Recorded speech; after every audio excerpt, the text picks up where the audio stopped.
EDX Core Pure, roots of equations, forming equations with related roots.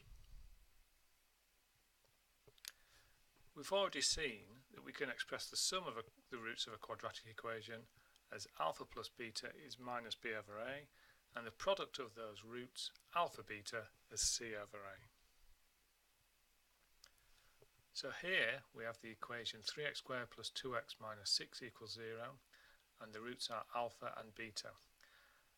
And the problem we have is, can we find another equation which has the roots 3 alpha and 3 beta instead? Why did it say an equation? Well, if we look at 3x squared plus 2x minus 6 equals 0, if we doubled all the coefficients, we would have a different looking equation, but it would have the same roots alpha and beta. So we have some control over the scalar multiple of the equation we produce. So let's have a look at what we do now. If we look at the quadratic equation we are given, we know that it has coefficients given by a is 3, b is 2, c is minus 6. So we know that its roots alpha and beta, we can add the roots to get alpha plus beta is minus b over a, and we know the product of the roots alpha beta can be written as c over a, or minus 2. It's really important that you don't get the roots alpha and beta, which are the roots of the original equation, mixed up with the new equation. So I'm just going to draw a line there, and we're now going to start talking about the new, or a new equation. And in this new equation we need to know the sum of the roots,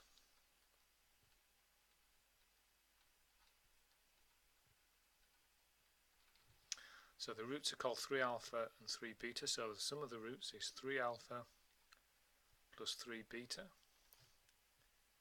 which is 3 alpha plus beta, and we already know that alpha plus beta is minus 2/3, so this is 3 lots of minus 2/3, which is minus 2.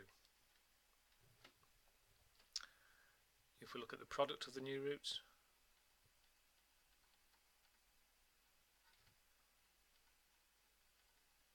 the new roots are 3 alpha and 3 beta, so the product would be 3 alpha times 3 beta, which is 9 alpha beta, and we know alpha beta is minus 2. So we're now creating a new equation where the sum of the roots is minus 2 and the product of the roots is minus 18. Remember, we have some control over this equation, so for example we can say, why don't we let the leading coefficient a equal 1? So if we let the leading coefficient be 1, then this sum of the roots becomes minus b over a, which is 1, and the product of the roots is c over a, which is 1. So we now have a we've set to 1, b therefore is 2, and c is minus 18. So we've created an equation which looks like this: 1 x squared plus 2x minus 18 equals 0. And that is an example of an equation whose roots are 3 alpha and 3 beta.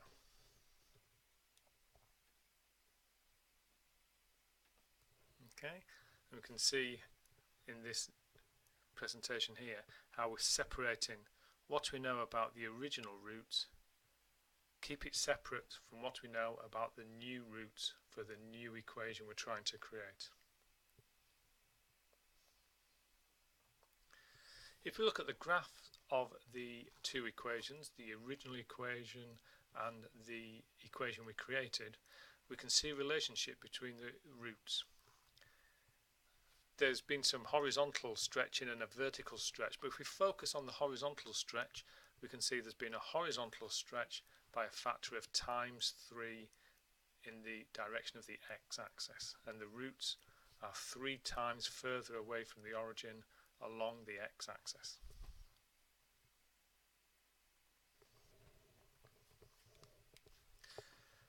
So here we have an equation with the roots alpha and beta, but can we form an equation with roots alpha squared and beta squared? Again, looking at the original equation, we already know the sum of the roots is minus 2/3 and the product is minus 2. So again, just drawing a line underneath the old original equation, and now we're looking at the new equation that we're trying to create. So if we think about the sum of the roots,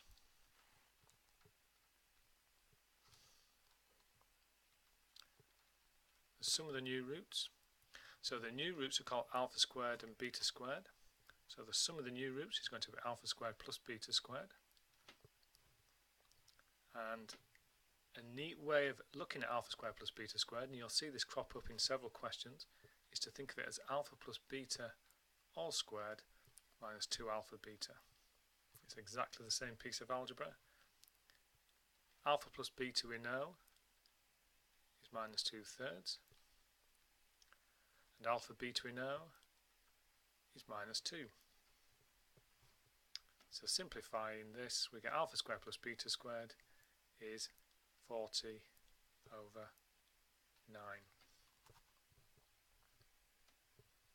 If we look at the product of the new roots,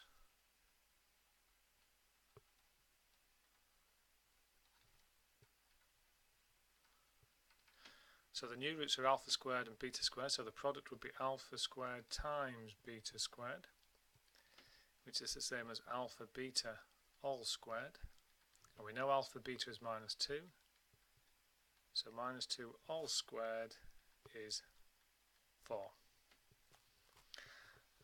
So we are just looking for an example of an equation with roots alpha squared plus beta squared, alpha squared and beta squared, so we can find an equation where a would be 1. So if a is 1, then the sum of the roots over here would be minus b over 1, and the product of the roots would be c over 1. So we now have a is 1, which we determined. We've got b is minus 40/9. We've got c is 4. So an equation with roots alpha squared and beta squared could be 1x squared minus 40/9x plus 4 equals 0, which is an okay answer. It would be nice if the coefficients were all integers, so a nice simple thing we can do here is to multiply through by 9 and come up with the equation 9x squared minus 40x plus 36 equals 0. So there's an example of an equation whose roots are alpha squared and beta squared. And again, you can see how we've separated what we know about the original equation from what we've discovered about the new equation.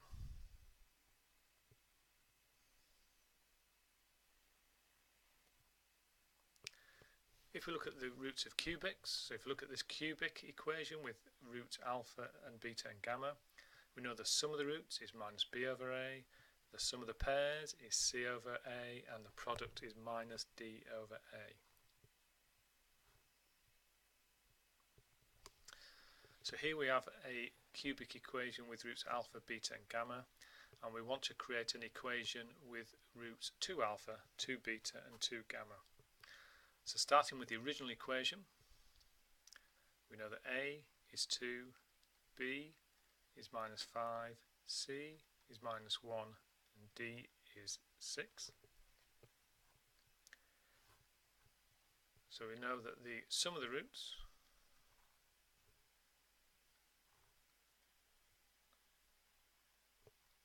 alpha plus beta plus gamma the sum of the roots is going to be minus b over a, so that's 5 over 2. The sum of the pairs, that's alpha beta plus beta gamma plus alpha gamma, is going to be c over a, so that's minus 1 over 2. And the product, alpha beta gamma, is going to be minus d over a, which is minus 3. So mentally or physically draw a line under the original equation and now start thinking about the new cubic equation, or a new equation with roots 2 alpha, 2 beta, 2 gamma. So thinking about the sum of the new roots, so that's going to be 2 alpha plus 2 beta plus 2 gamma, which is 2 alpha plus beta plus gamma. We already know alpha plus beta plus gamma is 5 over 2, so if we double it we get 5.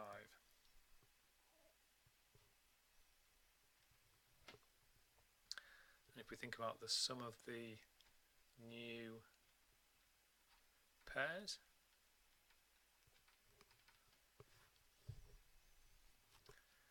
so there is 4 alpha beta plus 4 beta gamma plus 4 alpha gamma, so that's multiplying the new roots together in pairs. We take out 4 as a common factor,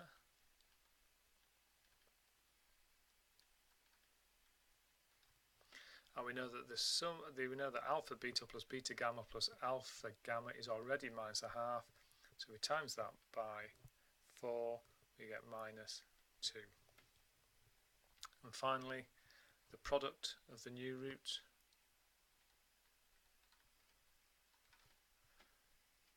so that's 2 alpha times 2 beta times 2 gamma is 8 alpha beta gamma, and we know alpha beta gamma is minus 3, so 8 alpha beta gamma is minus 24.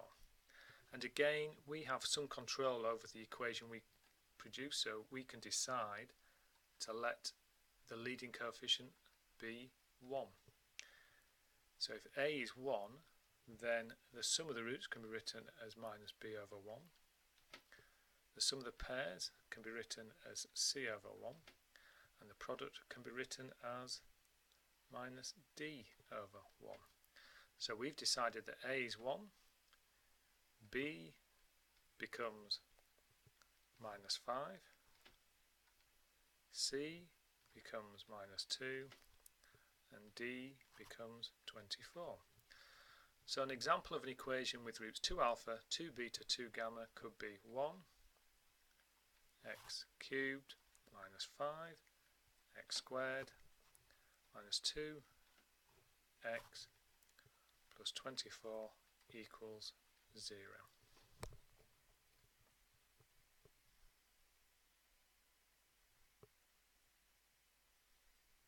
So that's the information we had about the original equation, and that's what we've deduced about the new equation.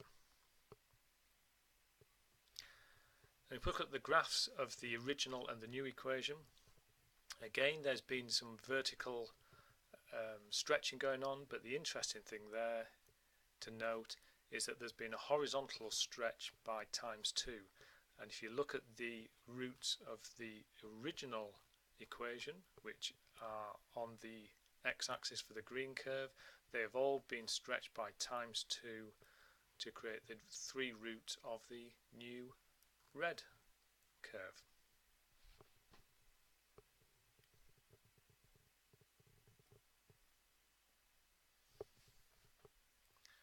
In the next session we're going to be forming equations with related roots by substitution method.